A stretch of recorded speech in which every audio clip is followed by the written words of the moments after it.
welcome to my web workshop on financial education for the next generation. I hope you're all okay that we're recording this, so hopefully others that couldn't make it can also gain benefits from it. So just a little bit about myself. I help people achieve their goals along their financial journeys and help them gain control of their money and, importantly, get their money working for them as hard as possible. When we think about financial education, when we think about young people, I am passionate about helping empower people so that we can educate and people can learn and take action in a way that makes the most sense for you and for the individual concerned. So I would love to ask you, and please don't feel that you have to respond or anything, it's totally up to you, but is there a time in your past that that has determined how you feel about money from this? I'd love to know if anyone's got a story or anything to share, or just put into the chat. Whilst you're having a think about that, and please feel free to either raise your hands or put something in. I did a LinkedIn survey last week, and I asked how did people learn about money? Where did they get the majority of their information from? And that survey had 4 choices, which were from parents or family, at school, on the internet, or worked it out along the way. Working it out along the way was the highest scoring return of those that did reply. So I had almost 30 responses, and it was 48% worked it out along the way, 38% parents or family, and then the remaining 7% and 7% were split evenly between at school and on the internet. So it's very much feels like that's what's happened. Now, I'm passionate about changing this statistic, and yes, we can't do anything about the past, but everyone's on this because there are young people in your lives, and helping to create positive and multiple money defining moments in a positive way, I think it's really important. So that's what we'll try to do today, but trying to do one of my missions is trying to do this for the long term as well. So, and so we've heard about being in the recession, and money mindset has always been quite loose and thinking about the possibility of losing everything. So it's very important to just try and help people with their money mindset, money defining moments, to make them as positive as possible and as natural as possible as well. So what I'd like to do is this, we're going to just split up into different age groups. So I'm going to go through different age groups, talking about some things that you can do with children and young people of different groups. What I would say is each group and each suggestions, it's not mutually exclusive. There's overlapping, and there'll be other ideas. So please do feel free to chime in. We can interchange and we can work things out along the way. So as you can see, the first age group is 2 to 3 years old. And I think it's really important to start at such a young age. Not everybody is given those opportunities, but because of the little survey we did at the beginning, because this is quite a young age for everyone, I'm not going to dwell on it for too long, but I do want to just kind of pick out those 4 points that I've got in the slide. So counting money, it's just a great way of getting a toddler just comfortable with the concept of money, and not just counting in the air or counting in a nursery or counting for fun or in songs. It's quite nice to make it fun, but it can be tangible, so that they are already being exposed to money from that early age. They can count them into jars, bowls, boxes, whatever makes the most sense for them, however they want to do that. So I think that's quite a nice starting point for toddlers.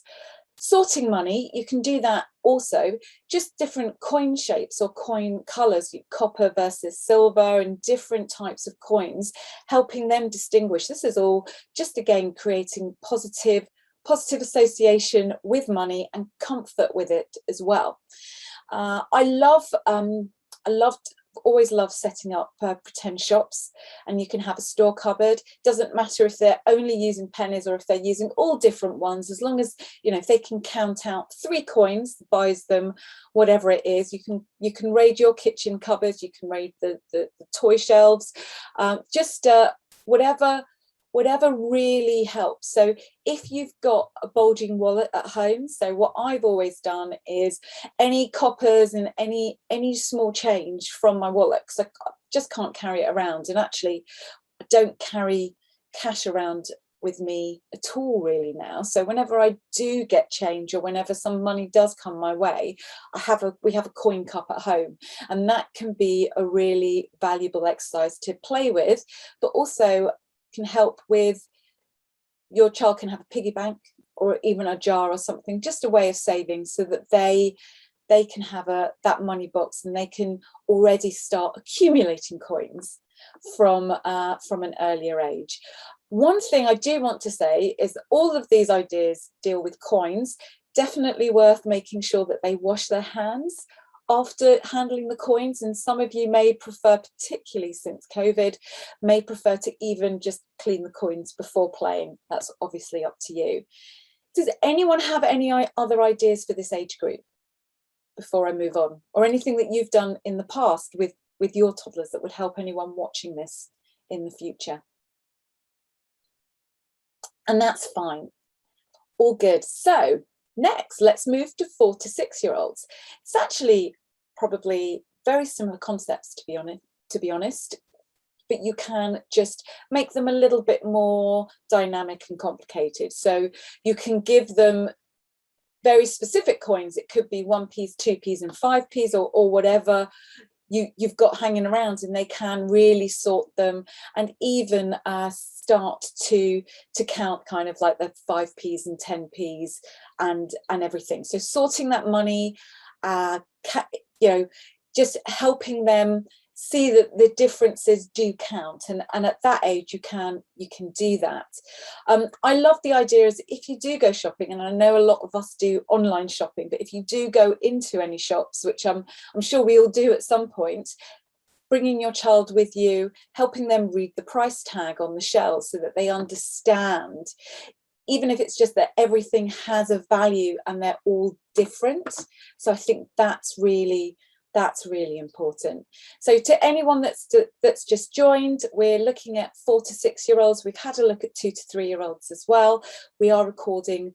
Please put questions into the chat, or just put your hand up, or even just speak and ask a question if you want.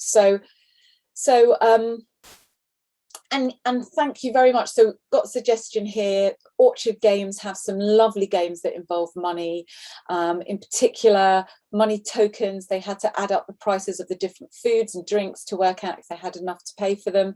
Absolutely brilliant. And I'm sure that we've probably still got in the playroom, which should probably be sorted out, quite a few Orchard games as well. A lot of fun can be had with those in particular. I would say that particularly for this age group and younger age groups, just keeping your activities with money very visual. So having a physical money box or a jar, having physical coins to count, going around the shops and looking and seeing that there are different prices associated with different areas. There is a lot of online obviously going on, and that is great, but I would probably say for this age group it can be much more powerful being visual, but obviously we've got to do what we can in circumstances that we're in. So I was wondering if anybody else has got any other ideas for this age group, 4 to 6 year olds. So what we always do is we'd say to our daughters, you can get an ice cream from the ice cream van, or we can go to the supermarket and get a whole packet of ice lollies or ice creams. It's a very similar price. And that visual, I think, is quite helpful for children. They're quite astounded by that. That's great. Being able to compare the different values depending on where you get them from and what you get, that's very powerful, and that's a great idea. Love the idea of the ice cream, but at the ice cream van versus the ice lollies, a big pack of them from the supermarket or however. Really good idea. Thank you for contributing on that one. So next, I wanted to go to 7 to 10-year-olds, and we're entering the age groups that seems like it's a lot more relevant for those of you that are joining us today. What I've got here is I've got the 3 ideas, and actually I stole this from my daughter when she was 8, when she was trying to put together a goal drawing, and it was like, oh, this is really interesting. Can I steal this and can I use it in social media, or can I use it in any of my blogs or anything like that? And so she was delighted. Basically, this diagram was my 8-year-old at the time wanting to save some money and trying to think about what she wanted. Now, this is a Cleo mug. So we had a cat called Cleo, and she wanted to get a personalised mug on there. She felt that £35 would have been enough. And I didn't want to like burst that bubble, and she was kind of getting there, but it was just really nice to have, for her to create a goal and for her to work out and count how much she had and to know that she was getting close to it as well. I just think that at all ages, but particularly when you start getting into from these ages of 7, 8 years old, talking about money is really important, and it's really powerful, because I know that a lot of adults find it really stressful and really difficult to just talk about money. And if we can introduce positive association with just talking about money, having that, and it's being a fun and enjoyable concept, it can make a huge difference in the future. So talking about savings, why it's important to build up savings in case your income is suddenly reduced. So having savings and distinguishing between savings and spendings, and being able to visualize and to have a goal that they can work towards is a great way, I think, of starting to help really actually empower them to take action and start taking control of their own money.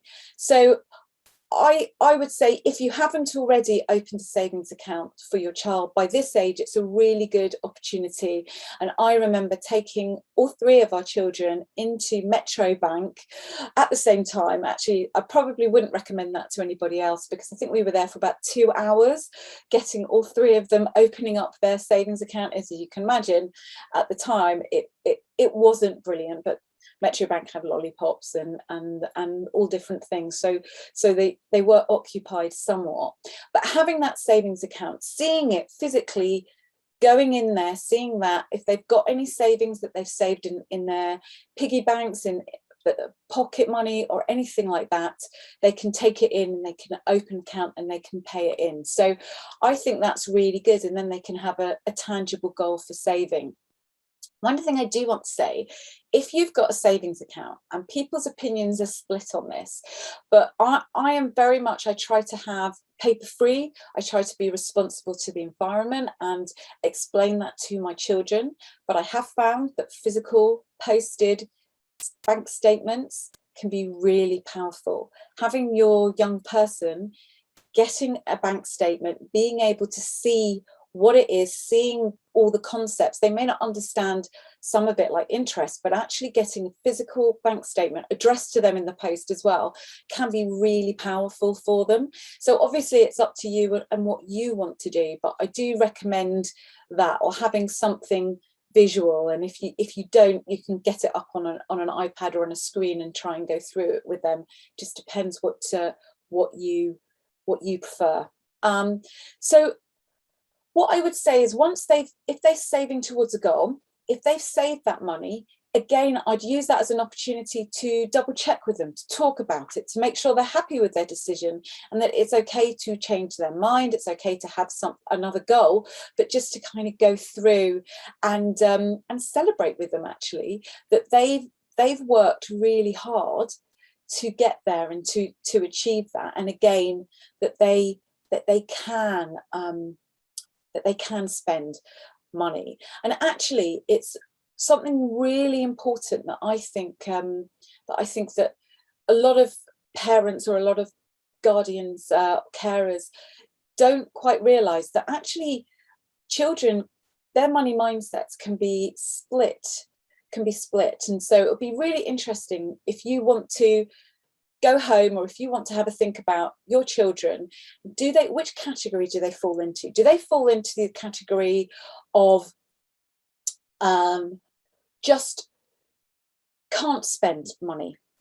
They just find it really difficult to actually spend money.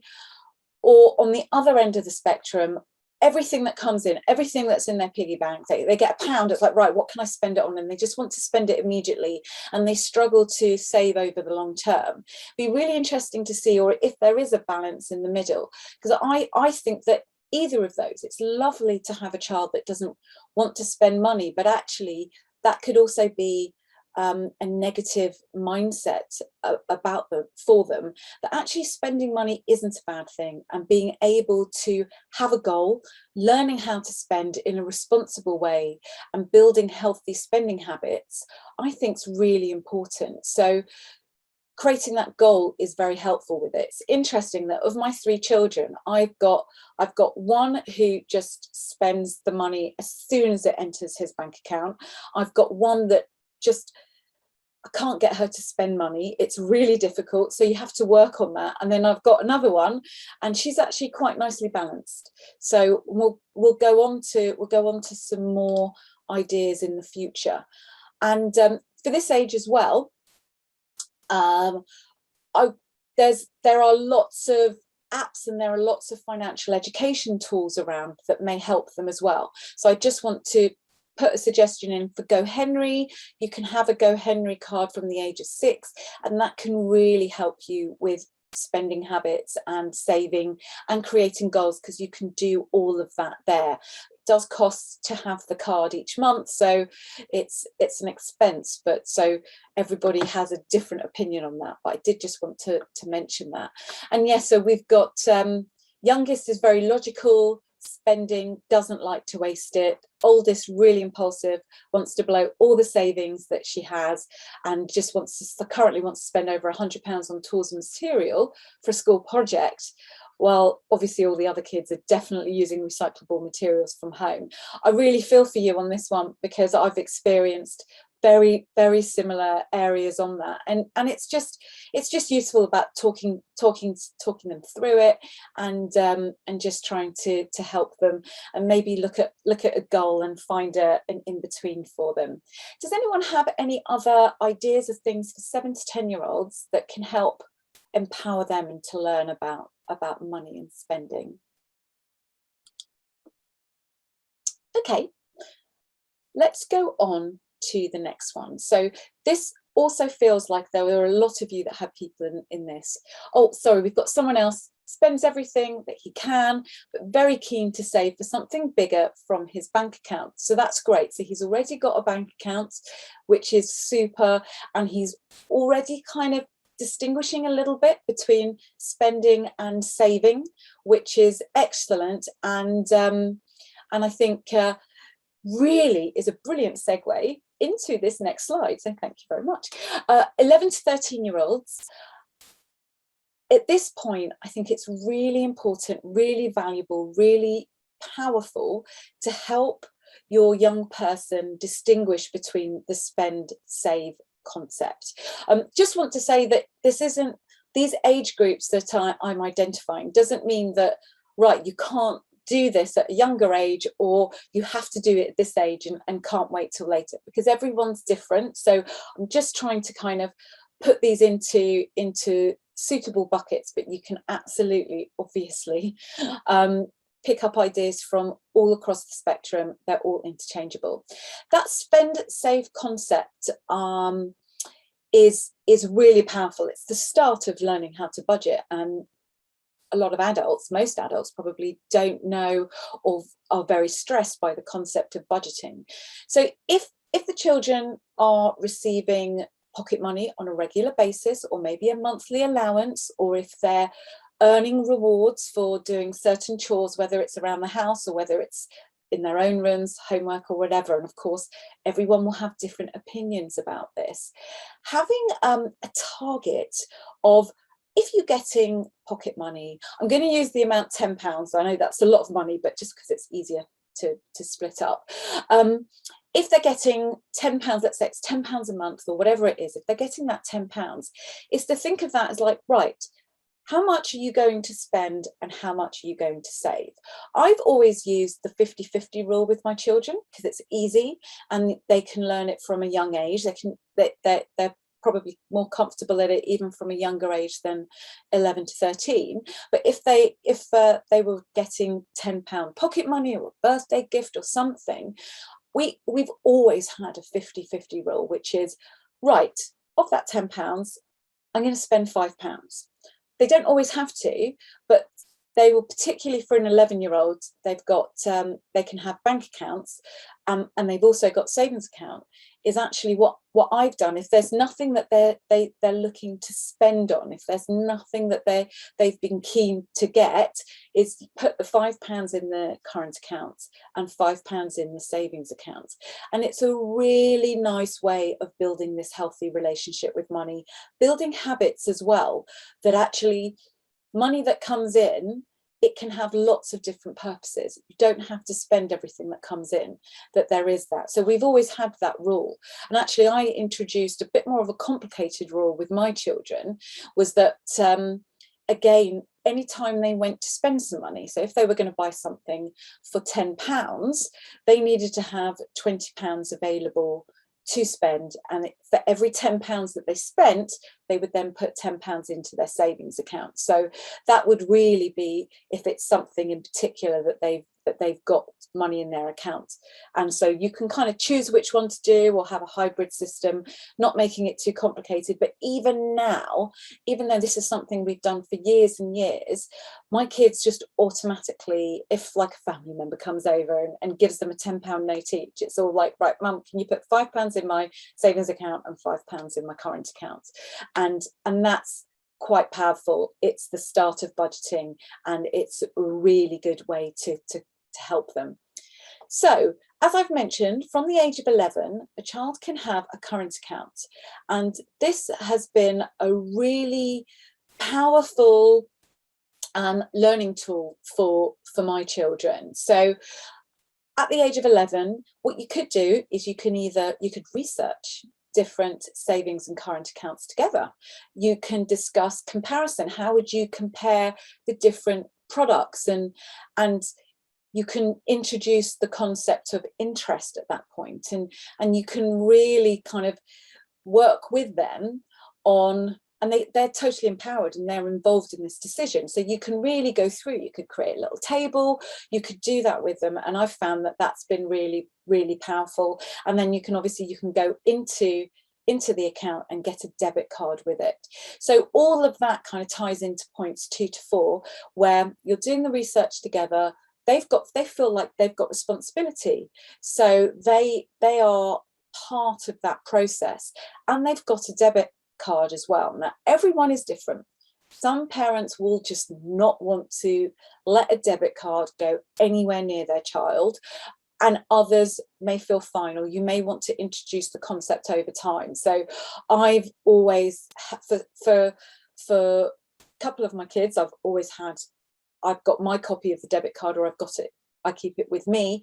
But actually over time, 2 of them now do have a debit card in their wallet's purse at the moment. So and I think that even though they've got a debit card, reinforcing the importance of saving for things that we really want, and continue to allow the children to make purchasing decisions with the spend element of their money, so they are able to take that responsibility, is great.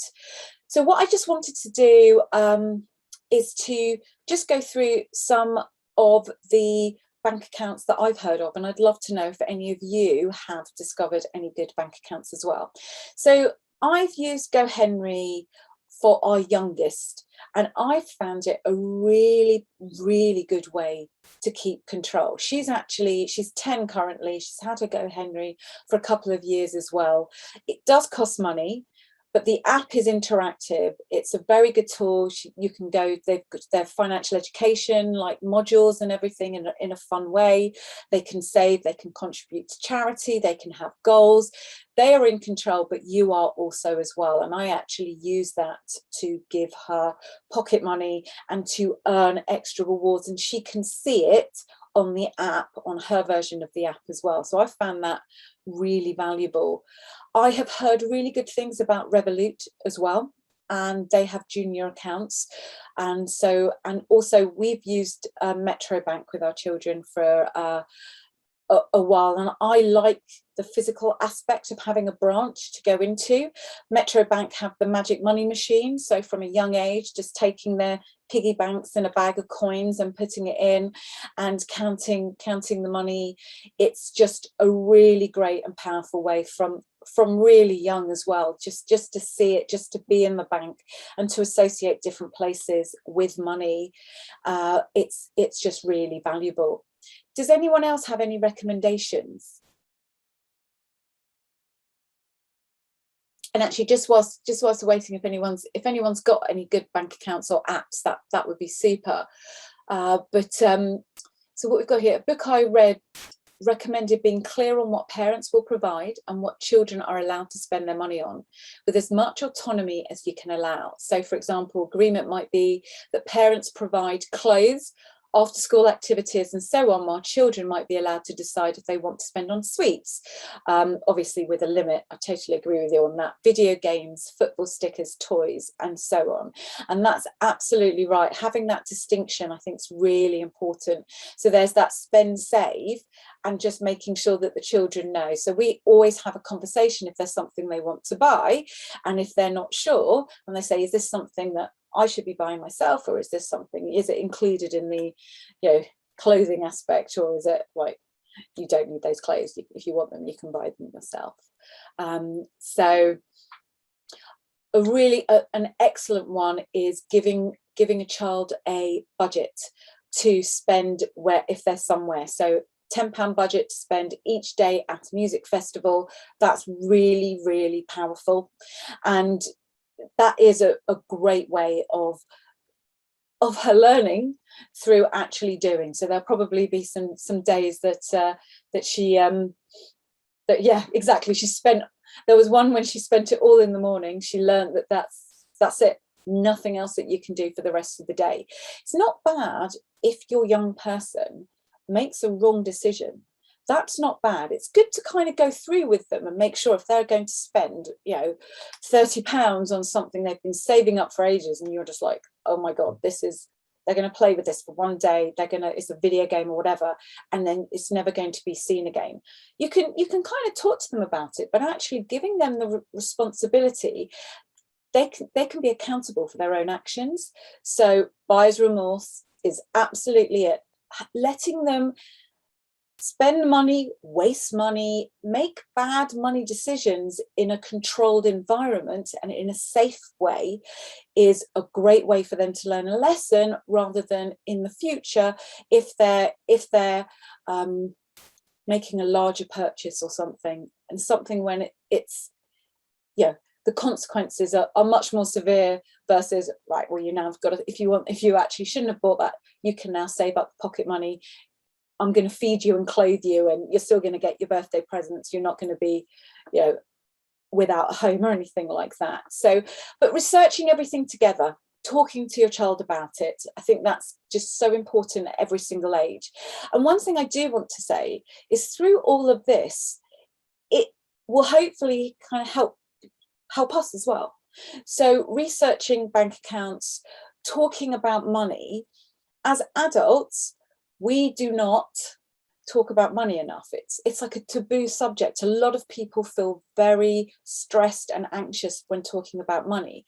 If you're talking to your child about it, it can also help you kind of get over any anxieties that you may have when it comes to money. It could also help you understand. And I also implemented very similar spend save ideas and budgeting once I kind of had come up with that idea for the children, and they really liked it. Now, I don't use 50-50. That would be amazing if I could do that.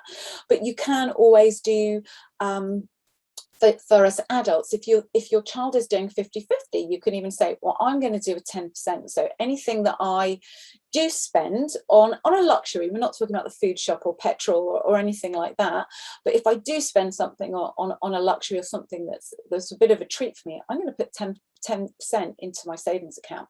That can also be really powerful for you and help you build positive and good money habits from that.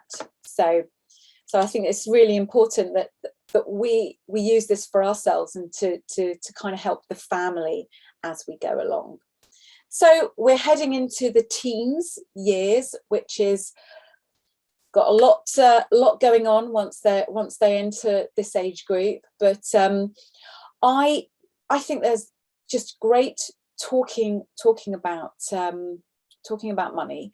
But as I've said here, saving a set percentage of any money that comes in, whether that's an allowance, a part-time job, gifts or anything.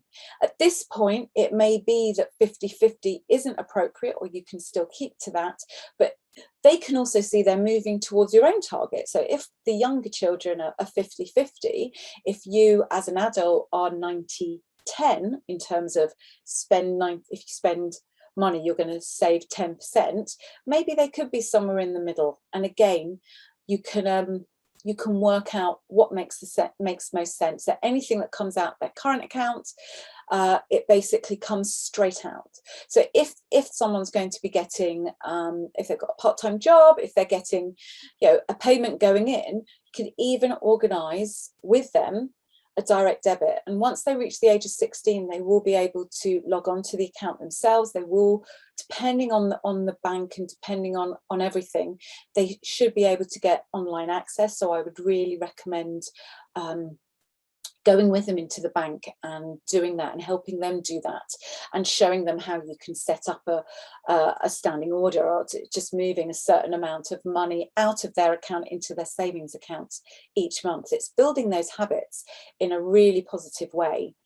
And then having a longer term savings goal is a great idea. So if you're thinking about, before they were saving, even if it was £30 towards a computer game, but maybe this could be driving lessons, first car, a phone, something that's a lot more than £30, and having a way that they can track how they're doing against a target is really helpful. So that's why I've put money apps in here as well. There are some great money and budgeting apps out there. It will be fun to be able to research them with your young person and to be able to help them get up and running on an app, and how they can do that and how they can see that. It's something that's already built into GoHenry, but at the age, when they're teenagers, they may not want to do that, although I know plenty of adults that have their own GoHenry card because they just love the interactivity of the account. So it's not just something for the young people around. So I would love to know if any of you have got some good money apps or any ideas on budgeting. Do let me know. For adults, I recommend Plum and Emma. I've used them, but it's not going to be a one size fits all here. Just enjoy researching it, and they'll probably be a lot better than us adults in some circumstances. So you can really kind of look around at everything. One thing I would like to say is I've mentioned investing here. If your child has a junior ISA, and I'm going to explain what those are in a moment, so don't worry. A junior ISA, it's just an individual savings account, so they can gain control of it when they turn 16. So if they've got a stocks and shares ISA, if they've got a cash, if it's in cash, they can gain control of it when they turn 16, even though they can't access the money until they are 18. So talking to them about investing is really important. And again, if you've built up strong money habits by the time they reach 18, that's where they may want to take it all out to buy a car or driving lessons or anything, but just kind of having that in place. If you do have that junior ISA, you don't necessarily want their 18th birthday to be, let's go get this money out and blow it all on a party or something. You can also, at the age of 16, you can also have a cash adult ISA up to £20,000 a year and a junior ISA, stocks and shares, up to £9,000 a year. So actually there's 2 years in a person's life when they can have they can be accumulating £29,000 per year. It would obviously be lovely to be able to do that, but it's just worth knowing. And I've just got, so just don't use apps, but you use Excel. It's not very exciting, but old school, but it's, once it's set up, it's easy. It's a great way of them learning how to personalize something and learning how to use a spreadsheet, which is great. I love Excel. So I use Excel for so many things, but everyone's different. So I think it's a great idea to find out what works best for everyone. And also, so the concept of investing is really, really powerful. So for our teenagers to know that there is a difference between putting money in the bank and investing the money, the possibility of losing money, the possibility that your investment is at risk if it's invested, and what that difference is and how it looks. And you could really, there's no stopping. You can talk about inflation, price rises, and all the different aspects of it, which you can then kind of really, amplify and go into more detail as they reach university age, young adult age, and are going off into the world. So I definitely think by this age, encouraging your young adult to set up a standing order so they can move money from their current account to their savings account on the day that they get paid, or they receive their student loan, or however it is, whatever comes in, if you're giving them an allowance or anything like that. I think that's a really, really good and positive habit to have. And if they can think of savings as just being another type of expense, then that will also help build a really strong foundation and savings habit for them. And definitely every time it's their birthday or cash gifts come their way, saving it or saving a portion of it, I think is really important. If you've got grandparents or other family members, they can help. An ISA can be a really good way to help young adults kind of build up savings, but in a considered way. It's basically, you can, as I say, you can save up to £29,000 per year from the age of 16 to 18. So they really can kind of build up something depending on grandparents and gifts and everything. I would also encourage young adults to track their expenses.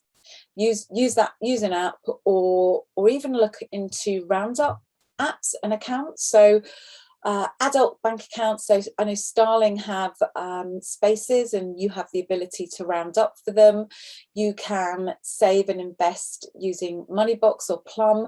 Roundup accounts are when you track everything that you're spending, so you can link bank accounts, you can link credit cards, and a roundup account just brings everything in and lists it all for you. Let's say you've just spent £4.99 on something, then you can see what that transaction was, so you can really check it, see what it's doing. You can either, on different apps, you can put it into different expense items, whether it's admin or anything, but actually you can then round that up and then take that penny that would round it up to £5 and put that into a savings account. So if you spend £7.50, then you can put 50p into your savings account. It can be quite a really good way to track what you're spending money on, and also to save. I use a roundup account, and so what that does for me is it means I can see everything that's spent in in the household, on my credit cards, on my business account, everything, I see it, and then I round it up. So I'm saving each week. So if I'm spending £9.50, spending £10, it's not noticeable at that moment, but you can really build up significant savings from it. And you can also see if there are any errors on your account.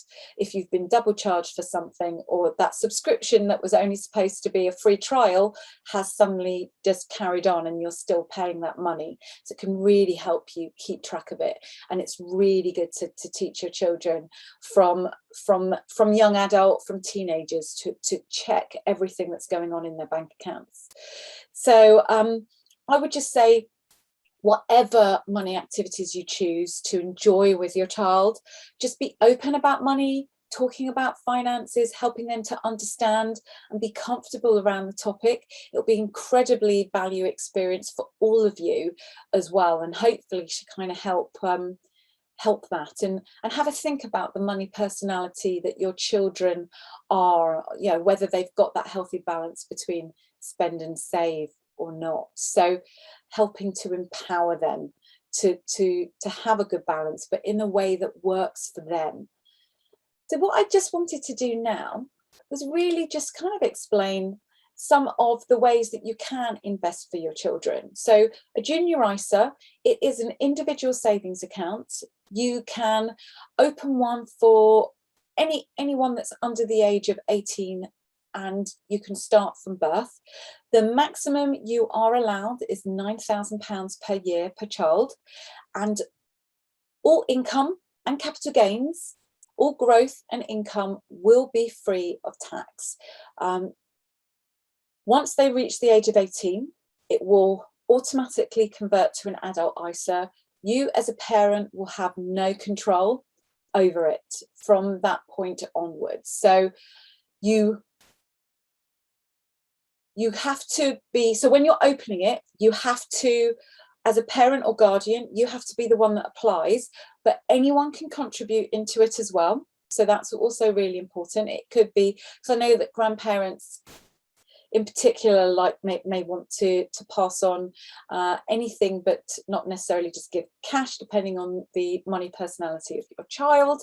So that is something that anyone can contribute. If you have a child that's got a child trust fund, those child trust funds can be transferred to a junior ISA, but you can't have more than one junior ISA per person. You can't have more than one child trust fund, and you can't have both the child trust fund and a junior ISA. Child trust funds are slightly different to junior ISAs, so it's definitely something that's worth looking at when your child is approaching the age of 18, or when they're younger, having a look, speaking to someone about what is the difference and are there any advantages or disadvantages to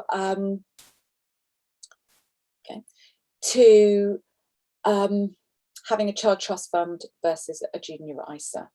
Now, pensions, a lot of people don't know that you can have a pension from birth, and that can be really valuable. So if you're a parent that is worried about what your child will do at the age of 18, if you're a grandparent or anyone would like to help contribute to your child, but don't really want them spending it from the age of 18, but want to build a really good foundation for their pension that they can keep adding to, a children's pension is really worthwhile. And you can contribute up to £3,600 per year into a child's pension, assuming they're not earning any money. If they're earning money, that can be increased. But if they're not earning money, chances are they're not going to be a taxpayer, which actually means you get tax relief on any contributions into a children's pension, but you're not paying tax. So it's actually just becomes like an extra contribution from the government. So how that would work, if you wanted to put £3,600 per year into a child's pension, you actually only contribute £2,880 net, and then the government will top it up with £720 for you. So it's a really good way to build on your child's savings. Other adults can also contribute once it's been set up by parents or guardians, but at the moment you can't access a pension until you're age 55, and I think we can all hazard a guess at what age that will actually be by the time our children reach retirement age. So definitely worth speaking to someone about it before just doing that. So I want to ask, how many of you have a savings account for your child? So each of my children has a savings account and they're getting interest on that. Does anybody know what happens if the interest is over £100 per year on that? The reason I'm asking is because most people don't realise, and obviously interest rates have been going up. It probably wasn't a problem for most parents or for most children that they were getting interest over £100 because interest rates have been so low. But if your child receives interest of £100 or more, that interest is deemed as interest on the parents. So you can find in some circumstances that you are paying tax on your child's savings accounts, because the way it works is the government just assumes that if your child's got so much money in there that they're earning over £100 of interest, it's basically, a lot of parents put their own money in there and think, well, it's a child's account, there's no tax on it, and they do have higher interest rates than savings rates that we can get. So if I've got a child, if I've got their account, why don't I just put all my savings into their account? Well, that's not possible anymore. So it's just worth you knowing that actually, if you are looking at savings accounts, then actually junior ISAs and pensions are ways so that it is in the child's name, but you do lose control of it as well. And all I really want to say is, before kind of moving on to just summing up and everything, I use the oxygen mask analogy quite a lot. Yes, it's great to use financial gifts, a junior ISA, a contribution into an ISA, or even a children's pension as a Christmas present, as a birthday present, or as just regular treats. But oxygen mask, you have to make sure that you are fine financially yourselves before you start looking at these options for your children.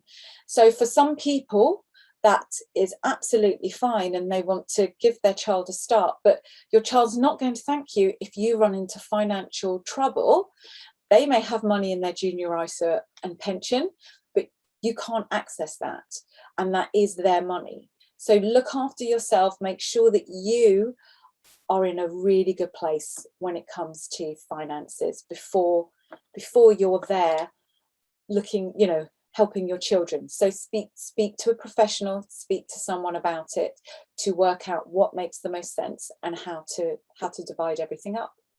So my top 3 tips from all of everything that talked about is those paper statements and apps. That makes it visual, it makes it a lot easier and a lot simpler for a young person to understand and to work with money. Definitely talk about money.